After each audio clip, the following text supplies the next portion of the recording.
Welcome to Public TV News. బులెటిన్ల ముందుగా headlines. Nandyal check post సమీపంలో రెడ్డిగారి విందు రెస్టారెంట్ కేఫే చాట్ ప్రారంభం.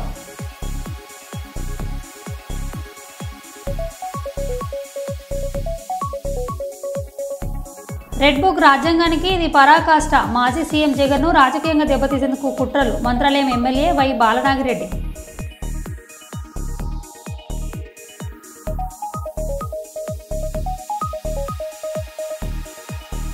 రామగుండం శాసనసభ్యులు ఎంఎస్ రాజ్ ఠాకూర్ గారి ఆగ్రహం. హెచ్ఏఆర్ టోల్గేట్ నిర్వహణపై తీవ్ర విమర్శలు.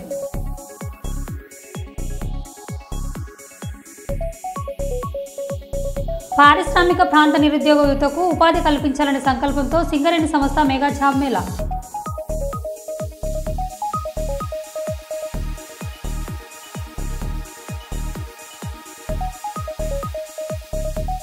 ప్రధానమంత్రి నరేంద్ర మోడీ నేతృత్వంలో దేశం ఎంతో అభివృద్ధి పథకంలో ముందుకు నడుస్తోంది. వరంగల్ జిల్లా అధ్యక్షులు గంట రవికుమార్.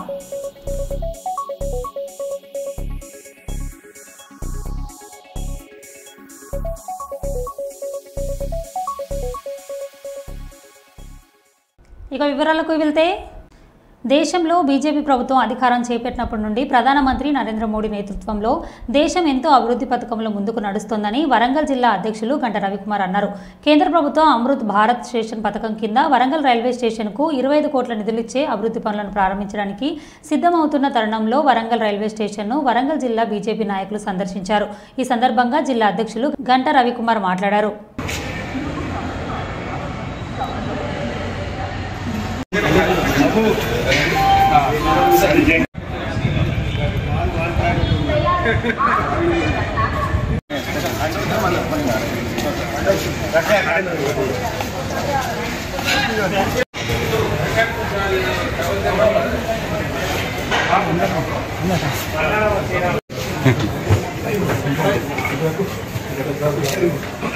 भारत माता की जय, भारत माता की जय.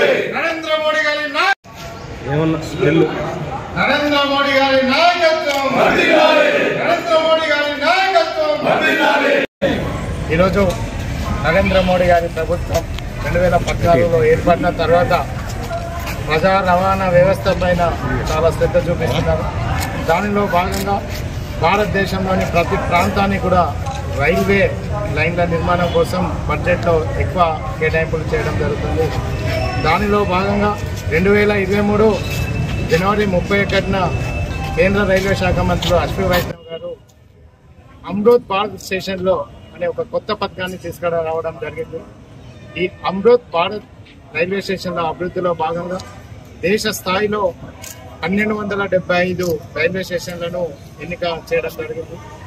దానిలో భాగంగా తెలంగాణ రాష్ట్రానికి 38 రైల్వే స్టేషన్ల ఆధునికీకరణలో భాగంగా మన వరంగల్ రైల్వే స్టేషన్ను కూడా దాంట్లో సెలెక్ట్ చేయడం జరిగింది.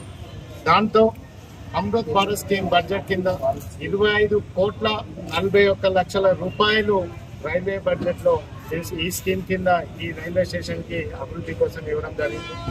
దానిలో భాగంగా ఆ నిధులతోని రైల్వే ఫుట్ఓవర్ బ్రిడ్జి దాదాపు 12 మీటర్లు మన తెలంగాణ రాష్ట్రంలోనే ఏ రైల్వే స్టేషన్లో లేదు, సికింద్రాబాద్ అతి పెద్ద రైల్వే ఫుట్ఓవర్ బ్రిడ్జి.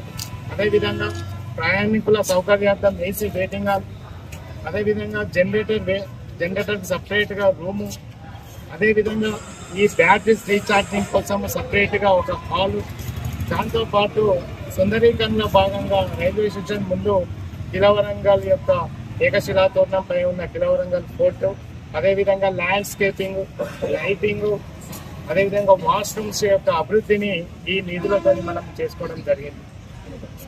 ఎస్కలేటరు, ముఖ్యంగా ఎస్కలేటరు, దాంతోపాటు ఎన్ఎస్జి నాన్ సబర్బన్ గేట్ కింద ఈ 25,41,00,000 ఖర్చు చేయడం జరిగింది. దీనికన్నా ముందు కూడా కేంద్ర ప్రధానమంత్రి నరేంద్ర మోడీ గారు 18 కోట్లు ఇచ్చి రైల్వే స్టేషన్ని అభివృద్ధి చేయడం జరిగింది. నరేంద్ర మోడీ గారి ప్రభుత్వం తెలంగాణలోని రైల్వే స్టేషన్ల అభివృద్ధికి ఎలాంటి ఇక్కడ ప్రభుత్వం లేకుండా కాంగ్రెస్ పార్టీ వాళ్ళు ఎప్పుడు చెప్తుంటారు ఈ అభివృద్ధి మాదే అని. అది కాకుండా వారు ఇక్కడ బీజేపీ కేంద్రంలో ఉన్నా కూడా తెలంగాణ రైల్వే పనుల అభివృద్ధికి నిధులు కేటాయించడం జరుగుతుంది. ఇప్పుడు ఈ మీడియాను ఉద్దేశించి ఇవాళ భారతీయ జనతా పార్టీ పార్లమెంట్ అభ్యర్థి పోటీ చేసిన ఆరు రమేష్ గారు ఎక్స్ఎమ్మెల్యే గారితో మాట్లాడారు. వరంగల్ నరేంద్ర మోడీ గారి నాయకత్వంలో ఎన్నో డెవలప్మెంట్ కార్యక్రమాలు, ఉదాహరణకు రైల్వే తీసుకుంటే అప్పుడు డబ్బాలు తయారు చేసే ఫ్యాక్టరీలు దాన్ని మళ్ళా కోచ్ ఫ్యాక్టరీగా కూడా అప్గ్రేడ్ చేయడం, రావప్పను ఇంకా మొత్తం ప్రపంచ దేశాలలో అంటే గిరిజనీయులు ఈ వరంగల్కు స్మాల్ సిటీ నిధులు ఇచ్చేట్టు రైల్వే స్టేషన్ కూడా సుమారుగా ఇప్పుడు 25 కోట్లు, అంతకుముందు 18 కోట్లు, ఇట్లా అంటే ఒక మహల్ లోపలికి పోతే ఒక మహల్లో తిరిగిన వాతావరణం అవపడే విధంగా దీన్ని తీర్చిదిద్ది ఆయన వరంగల్ల ఒక్క చట్టసభలలో కూడా ప్రజాప్రతినిధి భారతీయ జనతా పార్టీ లేకున్నా ఇక్కడ విపక్ష వహించకుండా ఈ ప్రాంత కూడా అన్ని ప్రాంతాలతో సమానంగా ఉండాలి, ఇంకా ఇది వెనుకబడ్డ ప్రాంతం అని ఎక్కువ దృష్టితోని దీన్ని నిధులిచ్చినందుకు వరంగల్ ప్రజల తరఫున నేను ధన్యవాదాలు తెలుపుతున్నా. ఎందుకంటే ఈ వరంగల్ నగరానికి అధికారంలో ఉన్న బీఆర్ఎస్ కానీ కాంగ్రెస్ కానీ ఇప్పుడు కాంగ్రెస్ కానీ చెయ్యనంత అభివృద్ధి భారతీయ జనతా పార్టీతోని చేస్తున్నందుకు మేము భారతీయ జనతా పార్టీలో ఉండి గర్వంగా ఫీల్ అవుతున్నాం. ఈ 22వ తారీఖు నాడు నరేంద్ర మోడీ గారు దీన్ని వర్చువల్గా ఓపెన్ చేస్తారు కనుక ఈ వారికి మనం అందరం ఇక్కడికి వరంగల్ ప్రజలందరం ఇక్కడికి వచ్చి వారికి జయ స్వాగతం పలుకుతూ ఇది ఒక మంచి కార్యక్రమాన్ని దిగ్విజయం చేయాలని మనస్ఫూర్తిగా కోరుకుంటూ నాకు ఈ అవకాశం ఇచ్చి భారతీయ జనతా పార్టీ ధన్యవాదాలు. కర్నూలు మండలం బి తాండ్రపాడు గ్రామ పరిధిలో ఉన్న గంగమ్మ చెరువు ఆక్రమణకు గురైన కావడంతో 6 గ్రామాల ప్రజలకు అటు తాగునీరు ఇటు సాగునీరు సక్రమంగా అందక తీవ్ర ఇబ్బందులు పడుతున్నారని ఎంఆర్పీఎస్ రాష్ట్ర నాయకులు పెరపోగు పెద్దలక్ష్మణ కోరారు. ఆంధ్రప్రదేశ్ రాష్ట్ర ముఖ్యమంత్రి నారా చంద్రబాబు నాయుడు కర్నూలు పర్యటనకు వచ్చిన సందర్భంగా బి తాండ్రపాడు గ్రామ ప్రజలు సర్పంచ్ జయన్న ఎంఆర్పీఎస్ నాయకులు ముఖ్యమంత్రిని కలిసేందుకు అనుమతించాలని కోరగా పోలీసులు నిరాకరించారని, అయితే బి తాండ్రపాడు గ్రామస్తులు గంగమ్మ చెరువును కాపాడాలని ప్లేకార్డులు పట్టుకుని నిరసన వ్యక్తం చేశారని, గంగమ్మ చెరువును కాపాడాలని, త్రాగునీరు సాగునీరుకు ఇబ్బందులు లేకుండా ప్రభుత్వం చర్యలు తీసుకోవాలని ఎంఆర్పీఎస్ రాష్ట్ర నాయకులు పెరపోగు పెద్దలక్ష్మణ ప్రభుత్వాన్ని అధికారులను కోరారు. పాడి పరిశ్రమకి అన్నింటికీ కూడా మరి పరిసర గ్రామాలకు కూడా పసుపల, నూతనపల్లె, సుదిరెడ్డిపల్లె, వెంకాయపల్లె, ఎల్లమ్మ గుడి మరి పర్యంపాడు చేరుకొని ఆ పొలాలకన్నిటికీ నీరు అందించుకుంటారా మరి దిగువ కాలువన మరి దీనికి తుంగభద్రలో నదిలో కలుస్తుంది. మరి ఈ చెరువు మరి పెద్దల కాడ నుంచి ఉంది మా గ్రామానికి. మరి బోర్లలో కూడా నీళ్లు తగ్గుతున్నాయి, ఆక్రమణదారులు ఎక్కువైతున్నారు, రియల్ ఎస్టేటర్లు అడ్డదారులో రిజిస్ట్రేషన్లు చేయించుకొని తక్కువ ధరలకు మరి ఆ యొక్క భూభాగాన్ని చెరువులో మరి తీసుకొని ఎత్తులేపుకొని మరి బూర్చుకుంటగా యాట ఇంత మరి ఎత్తులేపుకుంటూ వచ్చారు. మరి మాకు నీళ్లు కరువైతున్నాయి, చెరువు అంతా కబ్జాకు గురైతుంది. ఆ కబ్జాదారుల నుంచి కూడా మరి కాపాడాలని చెప్పేసి నిన్న కూడా సీఎం గారికి ప్లే కార్డులు పెట్టి మరి అర్జీలు కూడా ఇచ్చాము. మరి ఎమ్మెల్యే గారికి, దస్తగిరి గారికి, విష్ణువర్ధన్ రెడ్డి ఇన్ఛార్జ్ అయినటువంటి విష్ణువర్ధన్ రెడ్డి గారికి, మరి శ్యాంబాబు, ఎంపీ నాగరాజు గారికి అందరికీ బస్సు ఆపి ఇవ్వడం జరిగింది. చెరువు కట్టపైనే ఎస్సీ కాలం దగ్గర మరి సీఎం గారు చెరువు దగ్గరికి వచ్చి మరి దాన్ని పరిశీలించి వెంటనే దానిపైన స్పందించాలని చెప్పేసి నారా చంద్రబాబు నాయుడు మన ప్రియతమ ముఖ్యమంత్రి వర్యులు ఇవ్వడం అనేది మాకు చాలా హర్షించదగ్గ విషయం.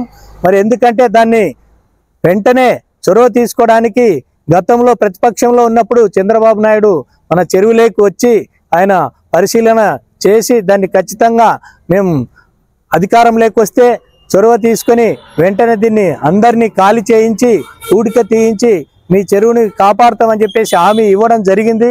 మరి ఆ కబ్జా కోర్ల నుంచి ఆ యొక్క గంగమ్మ చెరువుని కాపాడాలని చెప్పేసి మేమందరము మెమరాండాలు కూడా ఇవ్వడం జరిగింది. కాబట్టి మరి తక్షణమే మరి మా నియోజకవర్గానికి ఇన్ఛార్జ్ అయినటువంటి విష్ణువర్ధన్ రెడ్డి గారు కూడా మరి గట్టి తలంపు మీద ఉన్నారు. ఆయన యొక్క కుమారుడు కూడా స్వర్గీయ రాజవర్ధన్ రెడ్డి గారు మద్రాస్ హైకోర్టులో దీన్ని ఈ యొక్క పర్యావరణ పరిరక్షణకు సంబంధించినటువంటి మరి ఎవరైనా ప్రజా ప్రయోజనాల కోసం ఉన్నటువంటి వాటిని మరి ఆక్రమణ చేస్తే వాటిపైన మరి మద్రాసు హైకోర్టులో వేయడం జరిగింది, పర్యావరణ కోర్టులో. దాన్ని కూడా మరి తీసుకుని వస్తామని చెప్పేసి కూడా విష్ణువర్ధన్ రెడ్డి గారు హామీ ఇవ్వడం జరిగింది ఇన్ఛార్జిగా. మరి ఎమ్మెల్యే గారు కూడా హామీ ఇవ్వడం జరిగింది, ఎంపీ గారు నాగరాజు గారు కూడా హామీ ఇవ్వడం జరిగింది. మరి అంతేకాకుండా ముఖ్యమంత్రి దృష్టికి పోవడము ఇది చాలా అదృష్టంగా భావిస్తున్నాం. మా గ్రామానికి మేలు జరుగుతుందని చెప్పేసి కూడా ఆశిస్తున్నాం. మరి అంతేకాకుండా పక్షులకు, పశువులకు, నోరెరగని పశువులకు అందరు కూడా నీటి దాహం తీర్చేటువంటి గంగమ్మ చెరువు ఇది. ఈ యొక్క చెరువుకి మరి ఉత్తరోత్తర భావితరాలకు మేమంతా పోరాటం చేసి ఇప్పటిక తీయించి మరి అందరినీ వారి నుంచి తూముని ఏర్పాటు చేసి ఖచ్చితంగా దానికి అయ్యేటటువంటి మరి ఎస్టిమేట్లు వేసి మరి ఖచ్చితంగా జలవనరుల శాఖ దగ్గర కూడా గతంలో ఇచ్చాము. మేమంతా వెళ్ళి మా దగ్గర రసీదులు కూడా ఉన్నాయి, బడ్జెట్ లేదని చెప్పేసి చెప్పారు. మరి ఇప్పుడు మరి ముఖ్యమంత్రి వర్యులే ఆయన దృష్టిలో నుంచి ఆదేశాలు వచ్చాయి కాబట్టి మరి అంచనాలు వేసి ఎస్టిమేషన్లు మరి ఆనకట్ట ఎత్తు కట్టించి తూముని ఏర్పాటు చేసి అందరినీ వారి నుంచి నీళ్లు నింపి ఆక్రమణలు తొలగించి పూడిక తీయించి మాకు ఆ గంగమ్మ చెరువుని కాపాడి రచ్చగొడుగుల్లాగా పుట్టుకొని వచ్చి మరి పేలాల్లాగా పట్ అని చెప్పేసి అమ్ముకోవడానికి రాళ్ళు బాతి మరి కంచెలు వేసి చెట్లు వేసి ఈ విధంగా గ్రామస్తులని ఆందోళనకు గురి చేస్తున్నారు. కాబట్టి నీళ్లు లేకుండా అలాంటి వారిపైన కూడా చర్యలు తీసుకోవాలని చెప్పేసి ముఖ్యమంత్రి వర్యులను మేము కోరుచున్నాం. మరి ఎమ్మెల్యే గారు కూడా వెనువెంట ఉండి త్వరతరగన వేగవంతం చేసి మరి ఆనకట్టను కూడా లేపి మరి పూడిక తీయించి మాకు రక్షణ దానికి నీళ్లను నిలిపి రక్షణ కల్పించాలని చెప్పేసి కూడా అవసరమైతే చెరువు చుట్టూ మరి చెట్లు కంపలు లేకుండా అవన్నిటిని తొలగించి కూడా కంచె వేసి మరి రక్షణ ప్రహారీ వాళ్ళని ఏర్పాటు చేయాలని చెప్పేసి కూడా మేము కోరుతూ ఈ అవకాశం కల్పించినటువంటి మరి మీడియా బృందాన్ని కూడా మేము మాకు వెంటనే సహకరిస్తున్నారు. వారికి కూడా మేము ధన్యవాదాలు తెలియజేస్తున్నాం. గ్రామస్తులు కూడా మాతో పాటు ఉన్న ముఖ్యమంత్రి వర్యులు మరి వస్తుంటే ఆయనను అడ్డుకోవడానికి కూడా అందరూ వచ్చినందుకు కూడా వారికి కూడా ధన్యవాదాలు తెలియజేస్తున్నాం. మేమంతా కలిసికట్టుగా ఈ యొక్క పోరాటాన్ని రామగుండం శాసనసభ్యులు MS Raj Thakur HKR toll gate నిర్వహణపై తీవ్ర అసంతృప్తిని వ్యక్తం చేస్తూ సమస్త ప్రజల ప్రయోజనాలపై చెబుతున్న నిర్లక్ష్యాన్ని తీవ్రంగా ఖండించారు. గత 12 సంవత్సరాలుగా టోల్ వసూళ్ల ద్వారా లాభాలు పొందుతున్న సంస్థ ప్రజల భద్రతకు అవసరమైన సర్వీసులు, రోడ్లు, ఇతర సౌకర్యాలు ఏర్పాట్లో విఫలమైందని ఆవేదన వ్యక్తం చేస్తూ ఎమ్మెల్యే మాట్లాడారు. లోకల్ ట్రక్స్ కూడా వాళ్ళకి ఫ్రీ చెప్పినాము, ఎంప్లాయ్మెంట్ వాళ్ళు చేసుకునేటువంటి వాటి తర్వాత గోదావరి ట్రాన్స్పోర్ట్ పోయేటి, లోడింగ్ పోయినా కూడా వచ్చేటప్పుడు ఫ్రీగా ఇచ్చేటువంటి కార్యక్రమం చేయాలి. అవి చేయకుండా ఇబ్బంది పెట్టే కార్యక్రమాలు చేస్తా ఉన్నాను. ఇక్కడ పనిచేసే వాళ్ళకు 12 సంవత్సరాల కింద ఒకటే జీతం, ఈ రోజు కూడా అదే జీతం. ఇవాళ హెచ్కేఆర్ వాళ్ళు గత 12 సంవత్సరాలుగా ఇక్కడ నిర్వహిస్తా ఉన్నారు, టోల్ ట్యాక్స్ వసూలు చేస్తా ఉన్నారు. సర్వీస్ రోడ్లు ఇప్పటి వరకు కట్టలేదు. అనేక మంది, వందల మంది ప్రాణాలు వదిలిపెట్టారు. ఓఎండం చేయాలి వీళ్ళు, రోడ్ల మధ్య సెంట్రల్ లైటింగ్ చేయాలి ఇక్కడ నుంచి అక్కడి వరకు. అది అయ్యకుండా గ్రీనరీ మెయింటైన్ చేయాలి, శానిటేషన్ చేయాలి, రెస్ట్ రూమ్స్ పెట్టాలి, అంబులెన్స్ పెట్టాలి, యాక్సిడెంట్ అని తీసుకుంటే వ్యాన్ ప్రోటోకాల్ పెట్రోలింగ్ వ్యాన్ పెట్టాలి, ఒక క్రేన్ పెట్టాలి. దాంతో పాటు నిరంతరం పర్యవేక్షణ చేయాలి. రోడ్లు ఎక్కడ చిన్న డ్యామ్ అయినా చేసుకుంటూ పోవాలి. ఇవేమి చేయకపోగా పైకి వెళ్ళి 10 సార్లు చేస్తా ఉంటే 33 సంవత్సరాలు 40 సంవత్సరాలు చేసుకున్నారు, సంతోషం. 50 సంవత్సరాలు చేసుకున్నారు. కానీ ఇవాళ చేయకపోగా దీనిలో పైకి వెళ్ళి దీని మీద ఎప్పుడు కూడా దాటేస్తూ లాస్ ఉన్నా అంటున్నారు. సిద్దిపేట నుంచి అర్ధవరకు ఏ రకంగా పోయడం జరుగుతూ ఉంది, ఎంత మంచి గ్రీనరీ మెయింటైన్ చేస్తూ ఉన్నారు, సర్వీస్ రోడ్లు ఏ రకంగా వేసారు. అక్కడికి ఇక్కడికి తేడా ఉంది. అడిగే నాదుడు లేడా, అడిగే పట్టించుకునే వాళ్ళు లేరని ఒక నిర్భయమైనటువంటి ఒక నమ్మకం. కర్నూలు జిల్లా మంత్రాలయ మండలం చెట్నపల్లి గ్రామంలో దళితుల ఇండ్ల మధ్యలో శవాలను పూడ్చవద్దని, సర్వే నెంబర్ 125, 126 నెంబర్లో ఉన్న శ్మశాన వాటికలలో పూడ్చాలని జేబీఎం ఎంఆర్పీఎస్ వ్యవస్థాపక అధ్యక్షుడు చిక్కం జనకయ్య, మాదిగ జేబీఎం ఎంఆర్పీఎస్ మండల అధ్యక్షులు గుమ్మల రాజేందర్, మాదిగ మంత్రాలయ మండల అధ్యక్షులు నరసింహులు, ఎంఎస్ఎఫ్ అదోని మండల అధ్యక్షులు ఎర్రన్నలు తెలిపారు. కర్నూలు కలెక్టర్ కార్యాలయం ఎదుట చెట్నహల్లి గ్రామంలోని దళితుల పక్కన శవాలను పూడ్చవద్దని ధర్నా చేశారు. అనంతరం జిల్లా కలెక్టర్ రంజిత్ వాషాకు వినతి పత్రం అందజేశారు.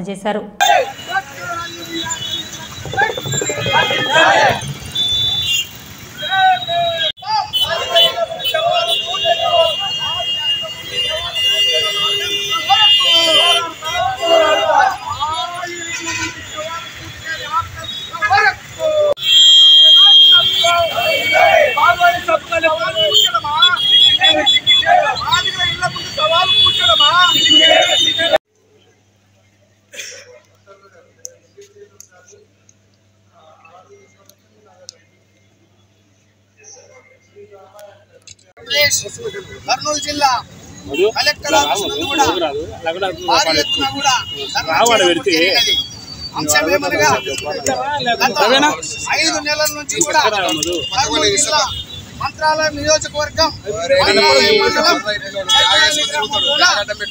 గ్రామానికి మొత్తానికి 10 కులాలు అక్కడ పూడ్చుకోకుండా అక్రమంగా దౌర్జన్యంగా రౌడీజంతో 9 కులాలు ఏకమయ్యి మాదిగలను అణచివేత చేసి మరి మాదిగలు ఉంటే శవాలు కురుస్తున్నారు. ఆ శ్మశాన వాటికి 3 ఎకరాల 54 సెంట్లను ఆ గ్రామానికి చెందినటువంటి ఒక విఆర్ఓ ఆక్రమించుకుంటే ఆ విఆర్ఓను కూడా ఖాళీ చేయించలేని పరిస్థితి ఆదోని సబ్ కలెక్టర్ గారిది, మంత్రాలయం ఎంఆర్ఓ గారిది. 4 నెలల నుంచి మరి ఇక్కడ కలెక్టర్ గారి దగ్గర కూడా తిరుగుతున్నాం. ఇంతవరకు కూడా సమస్య కూడా సాల్వ్ కాలేదు. అయ్యా నేను అడుగుతున్నా, ఈరోజు ఈ రాష్ట్ర ప్రభుత్వాన్ని కానీ మన కర్నూలు జిల్లా కలెక్టర్ని కానీ, అయ్యా మా మాదిగులు ఈ జీవితంలోనా ఈ సమాజంలోనా బతకూడదా? మానవ హక్కులను ఉల్లంఘయి నేటికి శ్మశాన వాటికిని మరి అదుపు తీసుకొని అక్కడ శ్మశాన వాటికిని అదుపు తీసుకొని 9 మంది కులాలు కూడా చెట్నపల్లి మాదిగులు అన్ని కూరగాయలకు కానీ నీళ్ళకు కానీ మరి అదేవిధంగా ఇంతవరకు కూడా రేషన్ సప్లై చేయలేకపోవడం సిగ్గుచేటని కూడా నేను సందర్భంగా తెలియజేస్తున్నాను. కూరగాయలకు పోతే మీరు అసలుకి రావద్దండి, కూరగాయలు ముట్టుకుంటే మేము మైలు పడిపోతాం, మేము మీకు వాటర్ విడసాం. అసలుకి తాగునీరు 9 కులాలు అయితే మాది కులం మాత్రం ఇంతవరకు కూడా దాదాపు 12 రోజుల నుంచి కూడా మంచినీళ్ళు కూడా తాగడానికి లేకపోవడం దుర్మార్గమైన చర్య. అదేవిధంగా ప్రభుత్వం కూడా కల్పించినటువంటి బియ్యాన్ని కానీ అదేవిధంగా కందిపప్పును కానీ చక్కెరను కానీ 9 కులాలు వేసుకుంటే మాది కులానికి కూడా ఇంతవరకు వేయలేదు. అయ్యా ఎందుకు వేయలేదు, మాకు వేయడం లేదని sub collector Adoni sub collector గారికి మంత్రాలయం ఎంఆర్ఓ గారికి చెప్పితే గోడను కూడా వినిపించుకుంటే ఇంతవరకు కూడా పట్టించుకోకుండా మరి నిమ్మకు నీరెత్తినట్లు కూడా మరి వాళ్ళు చేస్తున్నారు. ఏదైతే శ్మశాన వాటిక కావాలంటే చూడండి, ఇక్కడగా ఇళ్ల ముందు మాదిగల ఇళ్ల ముందే అక్రమంగా శవాలు పుడుస్తున్నారు. గ్రామంలోన అన్ని కులాలకి 3 ఎకరాల 54 సెంట్లు ఇచ్చింది. ఇక్కడ పుడ్చమంటే అక్రమంగా మాదిగలకు మీకు ఎవరు సపోర్ట్ లేరు, మేము ఇక్కడే పుడ్చామని అంటున్నారు. ఇది ఎక్కడయా ఈ సమాజంలోనా? ఈ రాష్ట్ర ప్రభుత్వానికి నేను అడుగుతున్నా, అక్కడ శ్మశానానికి రోడ్డు వేయండి 3 ఎకరాల 54 సెంట్లు కంటే రోడ్డు లేకపోతే వరిమేల్లో కూడా శవాలను తీసుకొని పోయే పరిస్థితి ఇక్కడ ఉంది. కాబట్టి దీని విషయం కూడా మహా ఉద్యమాన్ని కూడా మా జైపీ ఎంఆర్పిఎస్ సంఘం ఆధ్వర్యంలో కూడా మేము తీసుకురావడం కూడా జరిగింది. ఖచ్చితంగా మా చెట్నపల్లి మాదిగలకు ఎక్కడైతే అక్రమంగా పుడుస్తున్నారో 113, 114 సర్వే నంబర్లోన అక్కడ తక్షణమే ఓటు వేసి మరి ఎక్కడైతే ప్రభుత్వం రామగుండం రిక్రియేషన్ క్లబ్ ఆధ్వర్యంలో గోదావరికని పట్టణ ప్రధాన చౌరస్తా ప్రతిరోజు 1000 మందికి మజ్జిగ పంపిణీ చేసే కార్యక్రమం ఇవాళ 19 రోజుకు చేరుకుంది. Singareni class 1 civil contractor Kolluru Srinivas కుమారుడు శివకుమార్ ఇటీవల మృతి చెందగా స్వర్గీయ శివకుమార్ జ్ఞాపకార్థం ఈరోజు మజ్జిగ పంపిణీ కార్యక్రమం జరిగింది. ఈ కార్యక్రమానికి ముఖ్య అతిథులుగా రామగుండం రిక్రియేషన్ క్లబ్ ఉపాధ్యక్షుడు retired police officer Pushpala Vikramasimharao, city cable MD Balasani Swamigoud, Singareni retail estate అధికారి ప్రకాష్, నాయకులు తదితరులు పాల్గొన్నారు. నమస్కారం. ఈరోజు మంచి కార్యక్రమం రామగుండం రిక్రియేషన్ క్లబ్ ఆధ్వర్యంలో తీసుకున్న నిర్ణయం ఏదైతుందో ఈరోజు 19వ రోజు అంటున్నారు. ఈరోజు కొల్లూరి శ్రీనివాస్ గారి కుమారుడి స్మారకార్థం ఈరోజు పంపిణీ చేయడం జరుగుతుంది. ఇట్లా ఎండాకాలం వెళ్ళే వరకు కూడా చేస్తున్నారు కాబట్టి రామగుండం రిక్రియేషన్ క్లబ్ అందరినీ కూడా అభినందిస్తూ ఇట్లా అందరూ కూడా ముందుపడి ప్రజలందరికీ సేవ చేయాలని కోరుకుంటున్నాను. తరఫున క్లబ్ తరఫున మేమందరము ఆలోచించుకొని ఎక్కువ ఎండలు ఈ పారిశ్రామిక ప్రాంతంలో ఉన్నందున ఇక్కడ డ్యూటీకి వెళ్ళేటోళ్ళకు వచ్చే వాళ్లకు ఇన్కన్వీనియంట్గా మంచినీళ్ళు పోసేవారు లేరని ఒక మధ్య కార్యక్రమం ఒక 1 మంత్ ఇవ్వాలని నిర్ణయించుకున్నాం. ఈ కంట్రిబ్యూషన్ మా సభ్యులు ప్రతి ఒక్కరు వాళ్ళ జ్ఞాపకార్థాలకు కానీ వాళ్ళ బర్త్డేలకు కానీ ఒక్కొక్క రోజు 31 మంది కంట్రిబ్యూట్ చేశారు. అదే ఇక్కడికి నిరంతరంగా గత 18 రోజుల నుంచి పోస్తున్నాం. ఇది 19వ రోజు. ఇంకా 30వ తారీఖు వరకు ఎండాకాలం అని పోస్తామని, ఇలాంటి కార్యక్రమాలు ఇంకెన్నో చేయాలని మా రామగుండం వికేషన్లో ఆశిస్తున్నాం. Thank you. వరంగల్ జిల్లా కాంగ్రెస్ పార్టీ తెలంగాణ ప్రజలకు ఇచ్చిన హామీలను నెరవేర్చడంలో రేవంత్ సర్కార్ అవలంబిస్తున్న నిరంకుశ పాలనకు విసుగు చెందని 29వ డివిజన్ యూత్ నాయకులు, మహిళలు పెద్ద ఎత్తున కాంగ్రెస్ పార్టీ నుండి బీఆర్ఎస్ పార్టీలోకి చేరారు. ఈ సందర్భంగా వినయ్ భాస్కర్ మాట్లాడారు.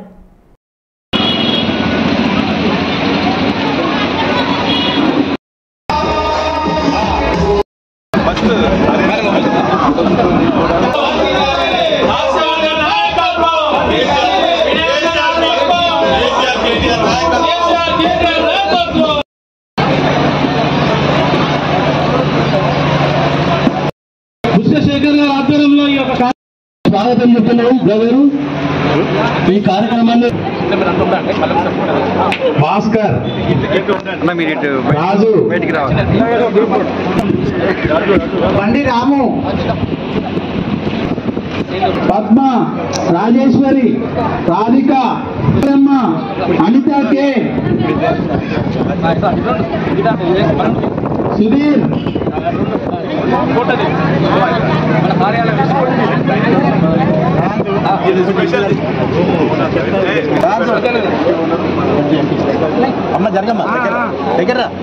గౌతమి, విజయ, వసంత, స్వరూప్ కొంచెం సైడ్ కుంటే బాగుంది.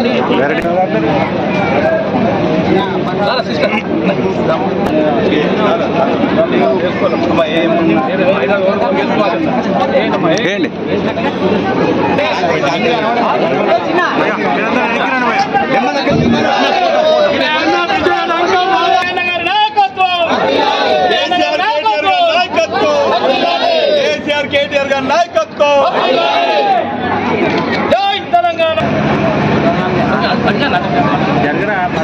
కానీ ఇంకా ఎలాంటి కార్యక్రమాలు జరగలేదు.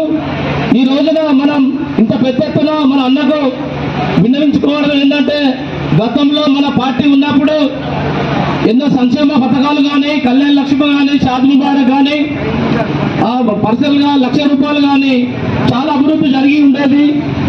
మన డివిజన్ లో ప్రతి ఒక్కరికి పేరు పేరున కేసీఆర్ గారికి మనం ధన్యవాదాలు చెప్పాలి. ఎందుకంటే మిషన్ భగీరథ నీళ్లు ఇదివరకు ఇంటింటికి అసలు నల్ల రాకపోయేది. మనం ట్రాక్టర్లలో, బోర్లలో పట్టుకొచ్చుకునే పరిస్థితి ఉండే.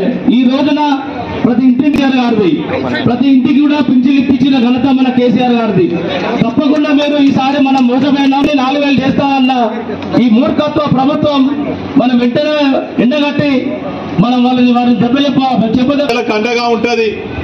ఎక్కడ అన్యాయం జరిగినా కూడా గులాబీ జెండాతో న్యాయం జరిగే వరకు ప్రజల పక్షాన పోరాడుతున్నటువంటి విషయం మనందరికి కూడా తెలుసు.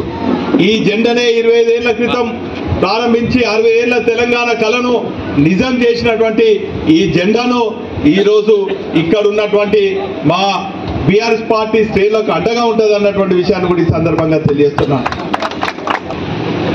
ఎన్నికల సమయంలో కాంగ్రెస్ పార్టీ ఇచ్చినటువంటి మాయ మాటలను నమ్మి కొంతమంది మరి పార్టీకి దూరం కావచ్చు, పార్టీకి ఓటు వేయలే కావచ్చు. కానీ ఇప్పుడు అందరిలో ఒక ఆలోచన వచ్చింది. మరి ప్రత్యేకించి చెప్పానంటే మొన్న 25 ఏళ్ళు మన పార్టీ బర్త్డేను, జన్మదినాన్ని ఘనంగా జరుపుకున్నాం. ఆనాటి నుండి నేటి వరకు ప్రతి డివిజన్లో మరి పెద్ద ఎత్తున పార్టీలో చేరేదానికి మరి సిద్ధంగా ఉన్నారు. ఖచ్చితంగా ప్రజలకు మరొక్కసారి విజ్ఞప్తి చేస్తున్నా, మీకు ఈ గులాబీ జెండా కేసీఆర్ కేటీఆర్ గారి నాయకత్వం మీకు అండగా ఉంటుంది. ఎవరు ఎన్ని బెదిరించినా కూడా భయపడొద్దని కూడా ఈ సందర్భంగా తెలియజేసుకుంటూ, మరి ఒకవేళ ఇంకేమైనా చేసినా కూడా ఖచ్చితంగా మనకు న్యాయ సలహాలు ఇచ్చేదానికి ప్రముఖ న్యాయవాది గణేష్ అన్న కూడా ఉన్నాడు, మీకు అండగా ఉంటాడు. పక్క డివిజన్ లో ఉన్నాడు కాబట్టి వారిని ప్రత్యేకంగా ఆహ్వానించడం జరిగింది.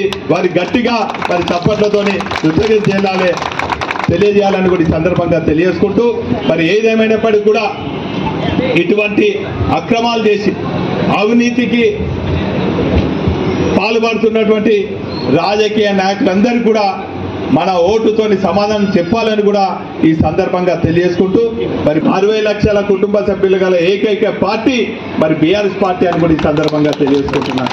ఎవరికి ఏమొచ్చినా కూడా మీ అందరికి కూడా తెలుసు ఉద్యమ సమయంలో మరి ఇక్కడ ఉన్నటువంటి వాళ్ళందరూ కూడా 2-3 కుటుంబాలు ఆగమైతే వారికి ఆర్థిక సాయం చేసినటువంటి విషయాన్ని కూడా ఈ సందర్భంగా తెలియజేస్తున్నాం. అదేవిధంగా మన కార్యకర్తలు చనిపోతే కూడా వారికి పార్టీ తరఫున ఇన్సూరెన్స్ ఇచ్చి కూడా అండగా ఉన్నటువంటి విషయాన్ని కూడా ఈ సందర్భంగా తెలియజేసుకుంటూ మరొక్కసారి నా యువ తమ్ముళ్ళకి అందరికీ కూడా మనస్ఫూర్తిగా స్వాగతం సుస్వాగతం తెలియజేసుకుంటూ పేర్లు చదవాలని మరో బులెటిన్లో మళ్ళీ కలుద్దాం. Stay tune.